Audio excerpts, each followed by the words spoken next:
Students, in the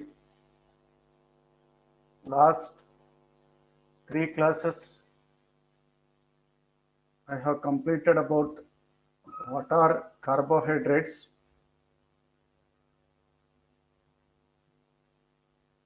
okay, and the classification of the carbohydrates, then epimers, epimerization, possession formation, interconversions of glucose, fructose and vice versa, and ascending series and descending series of the carbohydrates or sugars, lower sugars into higher sugars into lower sugars. So today I am going to discuss the next part of the same chapter, that is ring structure of D-glucose. Already in the last class I have discussed in brief about ring structure. Just again I can repeat it. Then mutarotation, then determination of the ring size of D-glucose by Haworth-Hurst method. But today I am not going to discuss about ring size of D-glucose. In next class I will discuss about it. Today I will discuss ring structure of D-glucose, mutarotation, then perspective formula of D-glucose. Why glucose and other important monosaccharides? They exist in cyclic form. What is the reason? Simply earlier, the glucose, other important monosaccharides, they have represented in open chain Fischer projection formula, simple skeletal structure it is. Can you hear me now? Audible and visible? Yes, sir. So this is the open chain structure of the glucose. As already you know that the first carbon is aldehyde group, remaining 4 carbon atoms, second to fifth carbon atom, they are all secondary alcoholic functional group, polyhydroxy groups. Then last 6th carbon atom is primary alcoholic functional group. Why these carbohydrates, especially glucose and fructose, they exist in cyclic form, means open chain structure has certain limitations. Whenever aldehyde group is present, it has to give the most of the reactions of aldehydes. But in fact, this open chain structure of the glucose fails to explain the following important reactions. Aldehydes usually react with sodium bisulfite to give bisulfite derivative. It means when you write the carbonyl group, this is the carbonyl group, okay, then react with sodium bisulfite, NeHSO3, sodium bisulfite, to give bisulfite derivative. Bisulfite derivative is, it is the OH and SO3 Na. This kind of derivative we may expect from the glucose because it is consisting of aldehyde group. But in fact, this glucose fails to give reaction with the bisulfite. It cannot give an addition kind of the product. Even it cannot form a derivative or reaction with ammonia. The aldehyde group or carbonyl group, whenever reacts with ammonia, you are going to get the product like this. But this glucose fails to give this kind of reaction. It cannot give any kind of reaction with the aldehyde group. They soon after reaction with ammonia. And even it doesn't give any kind of reaction with the 2,4-DNP, dinitrophenylhydrazine.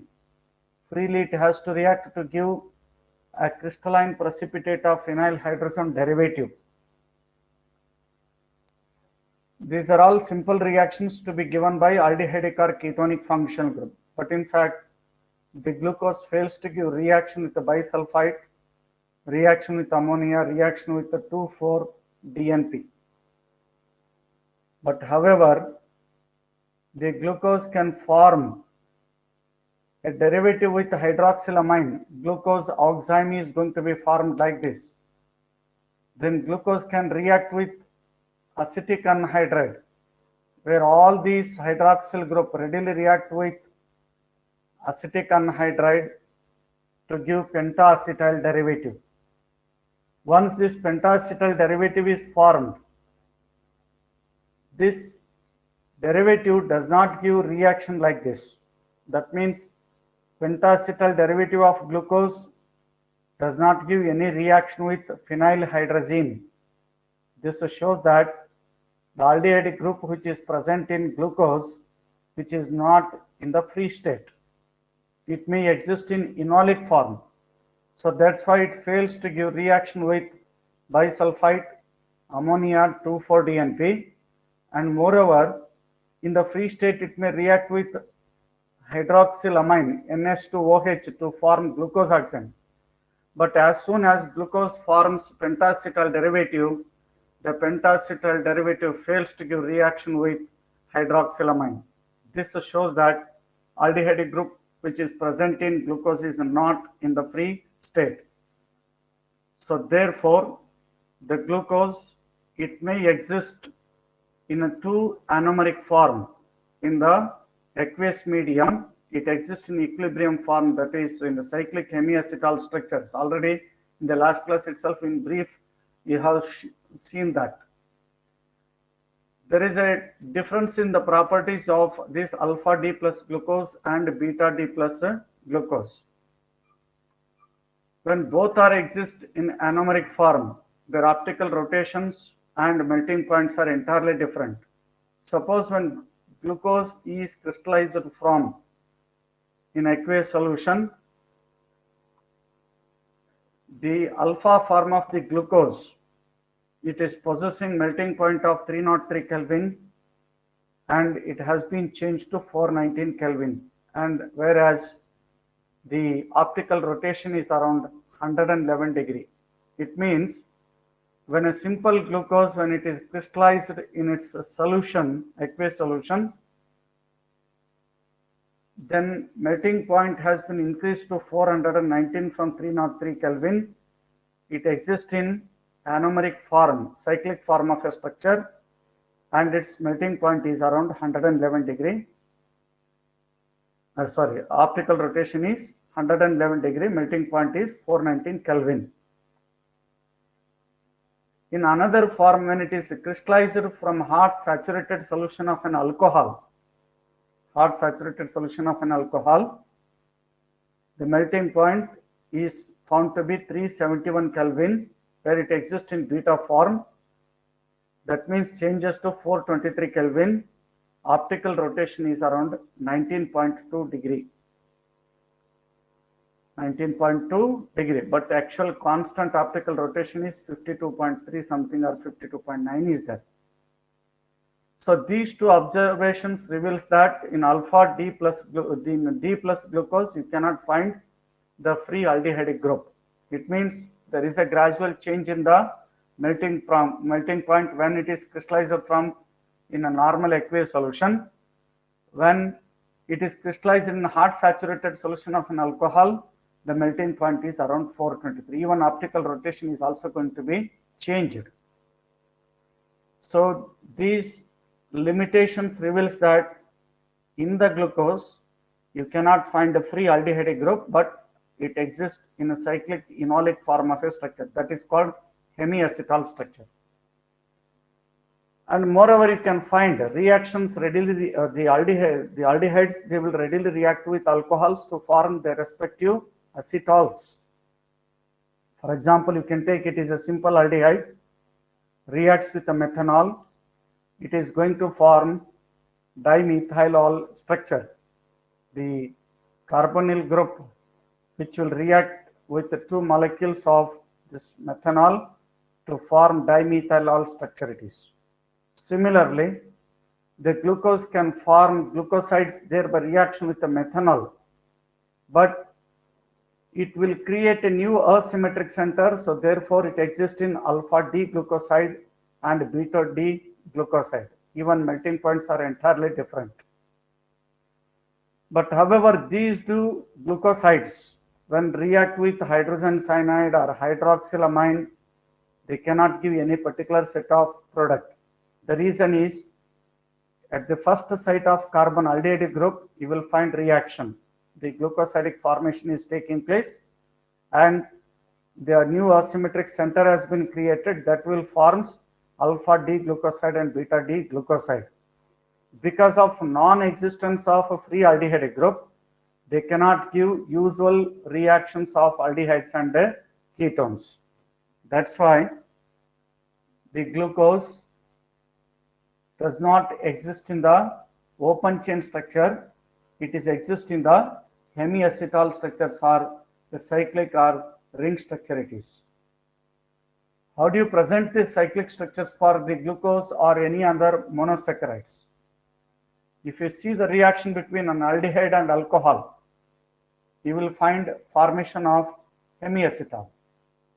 The one alcoholic functional group will react, that is alkoxy group is get substituted on this carbonyl carbon to form hemiacetal structure. So therefore here it is given the aldehyde group and hydroxy group are part of the same molecule, a cyclic hemiacetal which would be results.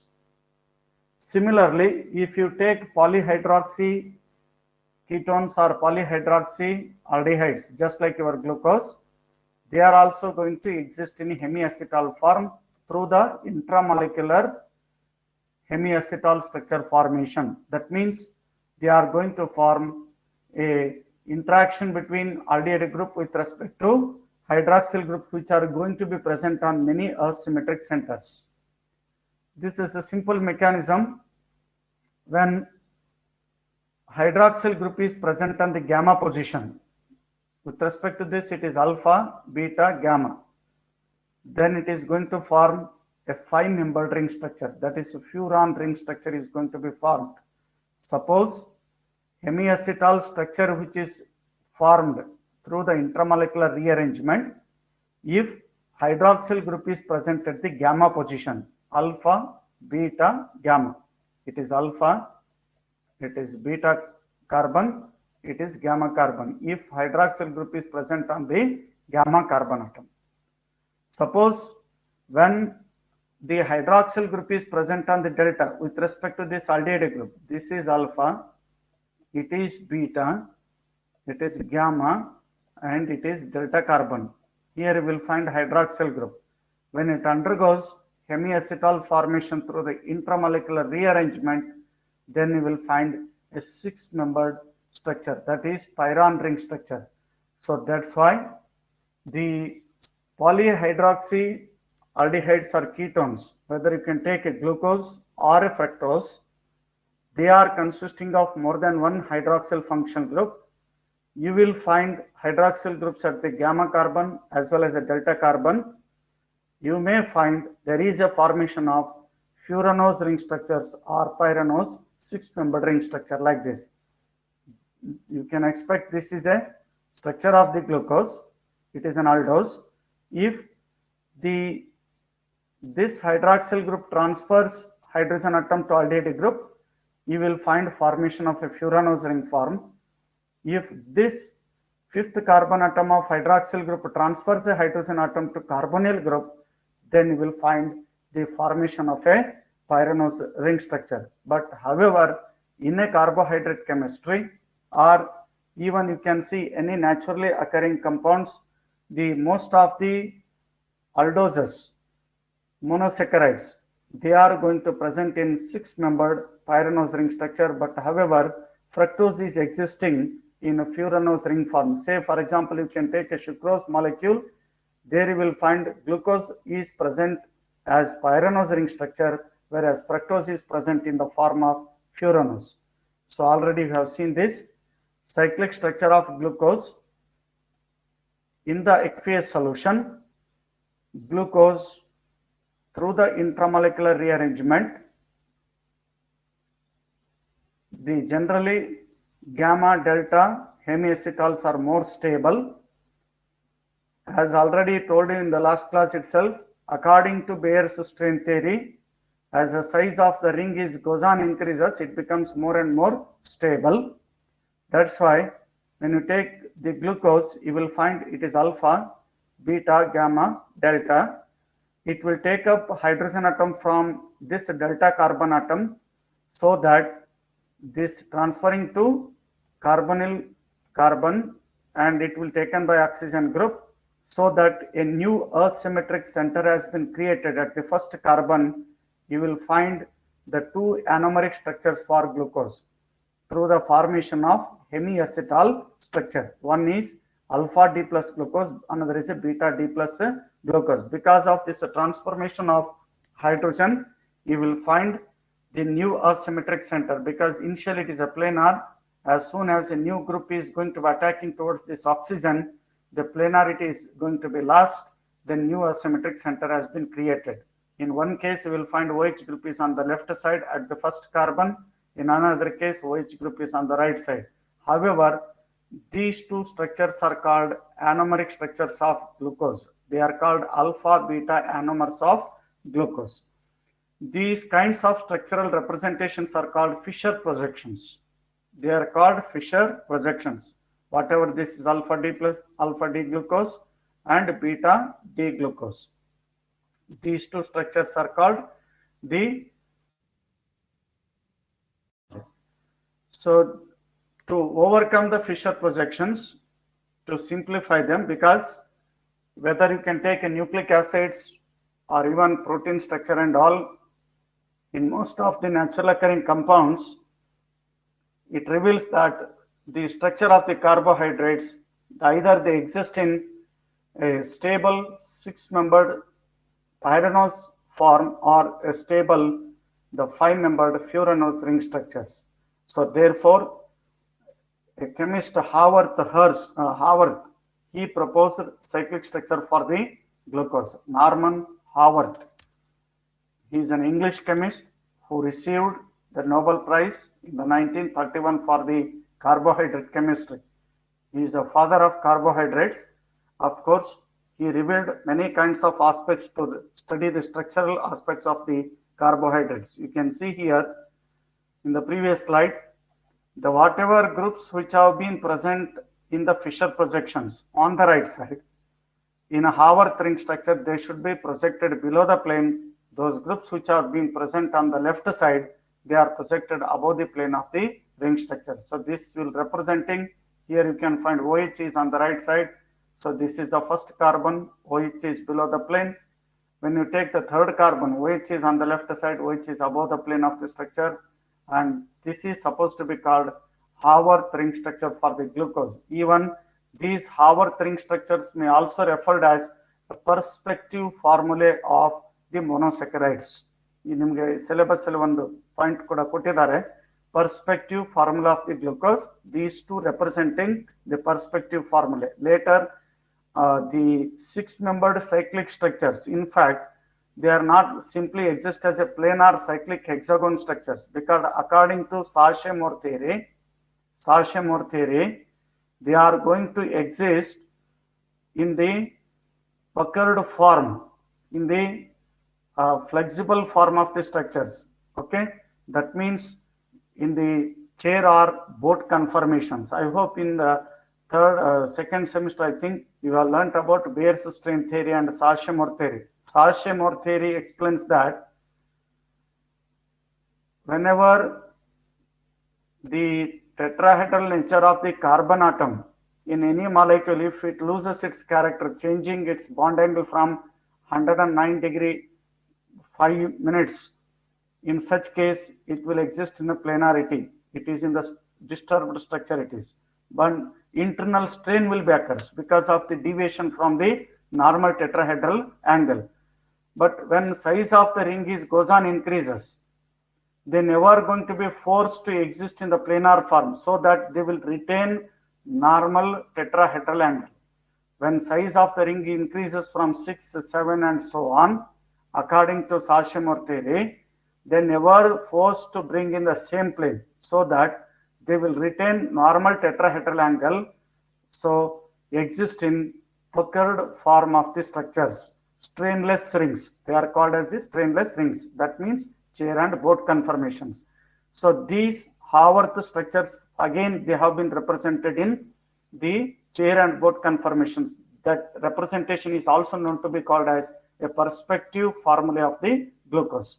Okay, so why the glucose exists or fructose exist in cyclic form means open chain structure of the glucose cannot explain all its properties by the presence of an aldehyde group, but in fact it shows that the aldehyde group is no longer it exists as a true aldehyde group, but it exists in hemiacetal form through the intramolecular rearrangement. So that is the aldoses usually exist in a stable pyranose ring form, whereas the fructose or ketoses, they are going to exist in the stable 5-membered ring structures. Okay, so these two are representing Haworth ring structures for the glucose. Okay, alpha D plus glucopyranose, beta D plus glucopyranose. Alpha and beta representing differences in the configuration of H and OH group at the anomeric carbon, first carbon. Capital D stands for relative configuration, whereas the magnitude of the sign positive representing optical rotation, representing the optical rotation. So this is how ring structures of glucose have been proposed for the glucose and other important monosaccharides. Similarly, you can also see the structure of the fructose. Second carbon atom is ketonic functional group. Through the mechanism intramolecular rearrangement, this hydrogen atom is transferring to ketone. Already first carbon atom is there. The second, because of this transfer of hydrogen atom, you will find a new asymmetric center. New asymmetric center means it is bonded by 4 other groups, so that it is also exist in alpha D minus fructofuranose, beta D minus fructofuranose, because it is forming is a 5-membered ring, because 1, 2, 3, 4, okay, 5-membered ring structure is going to be formed through this first or second carbon atom, because here one more carbon atom is also going to be present. It is going to form a 5-membered ring structure through the bonding with the 5th carbon atom of this group it is.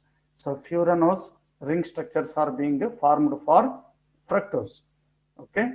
Then one more important property to explain the ring structures of the glucose. The alpha and beta forms of glucose, they are large differences in their melting points and even their optical rotation. A spontaneous change in specific rotation of an optically active compound with time to an equilibrium. Spontaneous change in specific rotation of an optically active compound with time to an equilibrium value is called mutarotation. Muta means to change. You just see the conversion of the both alpha and beta forms. When either of the two forms of glucose, alpha or beta, when they dissolved in water, when they allowed to stand for few minutes, then they get slowly interconvertibles in such a way that they will attain a state of equilibrium mixture, where around the 36% of D-glucose existence will be there and 64% of the beta D-glucose when dissolved in the water. When you observe this particular change in a different solvents, the alpha D-glucose has a specific rotation of 111 degree. Already we have seen that, while beta D-glucose has specific rotation of the 19.2 degree. When alpha D-glucose, if dissolved in water, its specific rotation falls from 111 to a constant value of 52.5 degree. There is a decrease in the value. That means it falls from 111 degree to 52.5 degree. When beta D glucose dissolved in water, its specific rotation, that is, increases from 19.2 degree to 52.2 degree. But in both the cases, you will find there is an attainment of a constant value. Both should exist in equilibrium condition. This kind of a spontaneous change in the optical rotation to attain equilibrium value with a time to a constant, that is value, is supposed to be called as a muta rotation. Okay, so this muta rotation can also be presented in a graphical representation. Just I will show you here.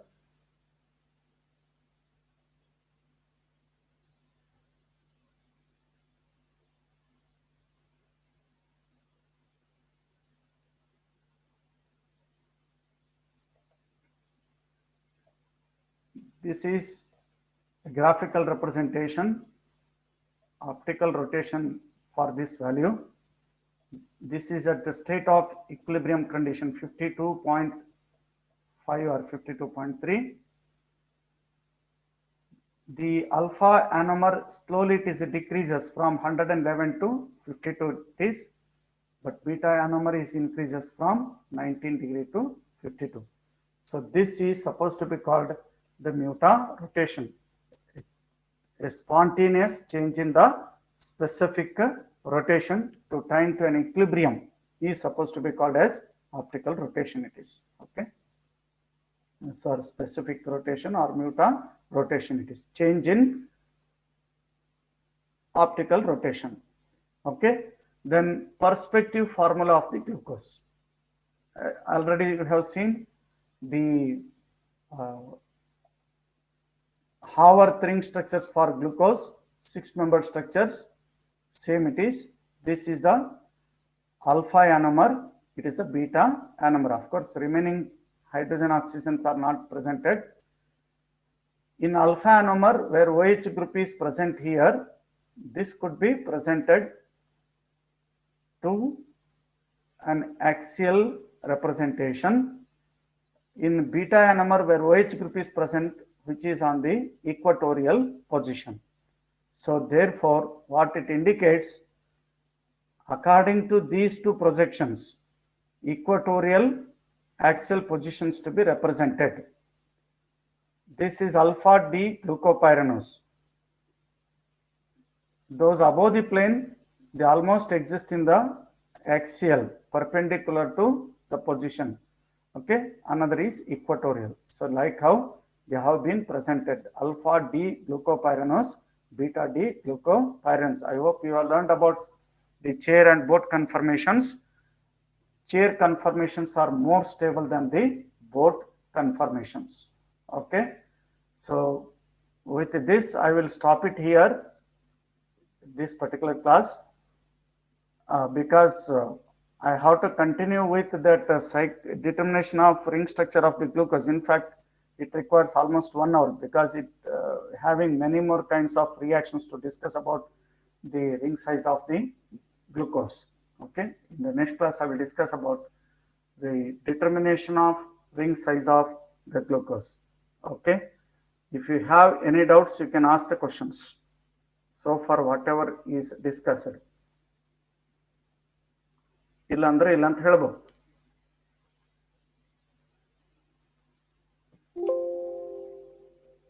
Any questions from your side? Can you hear me now?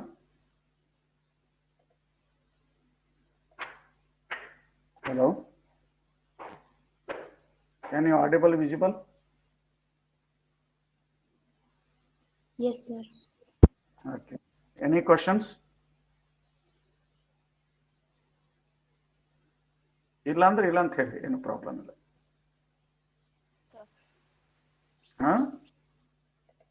ಏನು questions ಇಲ್ವಾ? Okay. ಆಮೇಲೆ ನಿಮ್ಗೆ 5th ಸೆಮ್ದು questions ಎಲ್ಲ ಹಾಕ್ತೀನಿ ಆಮೇಲೆ.